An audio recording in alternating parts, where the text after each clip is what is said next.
အမျိုးသားတယောက်ဟာသူ့ရဲ့မိဖြစ်သူကိုကိုဝင်ဆောင်ပုံမှန်စစ်ဆေးဖို့အတွက်ဆေးရုံကိုလိုက်ပို့ပေးခဲ့ပါတယ်။ဒါပေမဲ့ဆရာဝန်ကသူတို့ကိုလင်မယားအစစ်အမှန်တွေလို့မှားယွင်းမှတ်ထင်သွားခဲ့ပါတယ်။ဆရာဝန်ကထိုအမျိုးသားကိုမိဖြစ်သူရဲ့ပိုက်ထဲကကလေးပေါ်လက်တင်ပေးဖို့တောင်းဆိုခဲ့ပါတယ်။အမျိုးသားဟာအလုံးပဲအနေရခတ်သွားခဲ့ပေမဲ့နောက်ဆုံးမှာတော့ဆရာဝန်ညွှန်ကြားတဲ့အတိုင်းလှုပ်ဆောင်ခဲ့ပါတယ်။အမျိုးသမီးလေးဟာလည်းစိတ်လှုပ်ရှားနေပုံရပါတယ်။စစ်ဆေးမှုပြီးသွားတဲ့အခါမှာတော့သူမဟာကတင်ပေါ်ကနေအမြန်ထပြီးအဝတ်အစားပြန်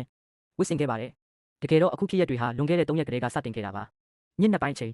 သူမဟာရုတ်တရက်ကိုဝင်ဆောင်အောက်အန်ခြင်းဝေဒနာခံစားလိုက်ရပါတယ်။အိမ်သာထဲကိုသွားတဲ့အချိန်မှာတော့သူမဟာရောက်ဖဖြစ်သူနဲ့မမျှော်လင့်ပဲတိုးမိပါတယ်။သူကသူ့မစီကိုမကြီးဖြော်ရီတစ်ခွက်ကမ်းပေးခဲ့ရုံတက်ပါပဲ။သူမဟာချင်းချင်းတက်နေတာကိုသူကဘယ်လိုလုပ်သိနေရတာလဲဆိုပြီးအံ့ဩသွားခဲ့ရပါတယ်။အမှန်တော့သူဟာသူမရဲ့ကိုဝင်ဆောင်အောက်အန်မှုကိုစောစောစီးစီးကလေးကတတိထားမိနေခဲ့တာဖြစ်ပါတယ်။အိမ်စီတယောက်ကမကြီးဖြော်ရီဟာဝေဒနာတွေကိုတက်တာစေနိုင်တယ်လို့ပြောပြခဲ့တာမို့သူကိုယ်တိုင်ချက်ချင်းပဲလုံနည်းတင်ယူပြီးဖြော်ပေးခဲ့တာပါ။ဒါပေမဲ့သူကတော့အိမ်စီတွေလုပ်ပေးထားတာပါလို့ပဲသူမကိုပြောခဲ့ပါတယ်။မထွက်ခွာခင်မှာတော့သူကသူမကိုဘန်ကက်တစ်ခုကမ်းပေးခဲ့ပြီးစားချင်တာရှိရင်ဝယ်စားဖို့ပြောခဲ့ပါတယ်။ရောက်ဖဖြစ်သူဟာဘလောက်တောင်ကျဉ်းသားတက်လဲဆိုတာကိုမြင်တွေ့လိုက်ရတဲ့အခါမှာတော့သူမဟာအမှန်တကယ်ပဲ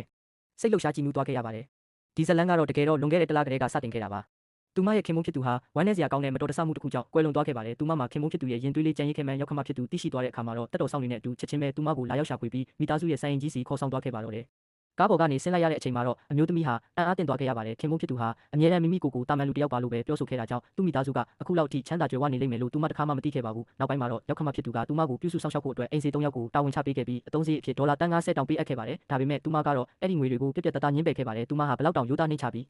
မြေကြီးလက်ခတ်မပြတ်ရှိလဲဆိုတာကိုမြင်လိုက်ရတဲ့အခါမှာတော့ရောက်ခမဖြစ်သူဟာသူမအပေါ်ချက်ချင်းပဲချစ်ခင်မြတ်နိုးသွားခဲ့ပါတော့တယ်။အဲ့ဒီနောက်ခင်မုန်းဖြစ်သူရဲ့ညီငယ်ရောက်ဖဖြစ်သူအိမ်ပြန်ရောက်လာခဲ့ပါတယ်။ဒါပေမဲ့သူဟာသူမကိုမြင်မြင်ချင်းမှာပဲအမုန်းတရားတွေနဲ့စိုက်ကြည့်ခဲ့ပါတယ်။သူ့အကူတေဆုံးခဲ့ရတဲ့မတော်တဆမှုဟာသူမကြောင့်ဖြစ်ရတာလို့အပြစ်တင်ခဲ့ပြီးသူ့အကူဟာသူမအတွက်ပိတ်မှုန်သွားဝယ်ရင်တေဆုံးခဲ့ရတာလို့ဆိုပါတယ်။သူ့မိခင်ကဒါဟာမတော်တဆမှုတစ်ခုသာဖြစ်တယ်လို့အခိုင်အမာညှင်းဆိုခဲ့ပေမဲ့သူကတော့သူမကိုဆက်လက်ပြီးစော်ကားအပြစ်တင်နေခဲ့ပါတယ်။ရင်ခွဲမတက်ခံစားရတဲ့သူမဟာချက်ချင်းထွက်ခွာဖို့ဆုံးဖြတ်ခဲ့ပေမဲ့ရောက်ခမဖြစ်သူကတော့အသွားမခံခဲ့ပါဘူး။သူမမှာကိုဝင်ရှိနေပြီဖြစ်ကြောင်းရောက်ခမကဖွင့်ဟပြောကြားလိုက်ပါတယ်။ဒါကိုညီငယ်ဖြစ်သူကတော့ရက်ရက်ဆက်ဆက်ပဲဒီကလေးဟာငါ့အကိုကလေးဟုတ်မဟုတ်တောင်မသေးချဘူးလို့ပြောဆိုခဲ့ပါတယ်။ဒေါသထွက်သွားတဲ့သူမဟာသူ့ရဲ့ပါကိုဖြန်းကနေနေအောင်ရိုက်လိုက်ပြီးသူမရဲ့ကလေးကိုနောက်ဘယ်တော့မှမစော်ကားဖို့တတိပေးလိုက်ပါတော့တယ်။နောက်ဆုံးမှာတော့သူဟာသူမကိုစိတ်ပြတ်သွားစေဖို့အတွက်သူမရဲ့မျက်နှာဖုံးအစစ်အမှန်ကိုအများရှိမှခွာချပြမယ်လို့ကြုံဝခဲ့ပါတယ်။သူမကိုစိတ်သက်သာရစေဖို့အတွက်ရောက်ခမဖြစ်သူကကုန်တိုက်ကြီးတစ်ခုစီကိုဈေးဝယ်ထွက်ဖို့ခေါ်ဆောင်သွားခဲ့ပါတယ်။ဒါပေမဲ့ရုတ်တရက်ရောက်ခမဖြစ်သူဟာဖုန်းခေါ်ဆိုမှုတစ်ခုလက်ခံရရှိပြီးခိတ္တခဏထွက်သွားခဲ့ရပါတယ်။အဲ့ဒီအချိန်မှာပဲကုန်တိုက်မန်နေဂျာဟာသူမကိုအထင်သေးတဲ့မျက်လုံးတွေနဲ့ကြည့်ပြီးပိုက်ဆံမရှိရင်ထွက်သွားလို့ရိုင်းရိုင်းဆိုင်မောင်းထုတ်ပါတော့တယ်။ထိတ်လန့်သွားတဲ့သူမဟာခြေချော်ပြီးကြမ်းပြင်ပေါ်ကိုလဲကျသွားခဲ့ရပါတယ်။ကံကောင်းချင်တော့ရောက်ခမဖြစ်သူကအချိန်မီရောက်လာပြီးသူမကိုထူမပေးခဲ့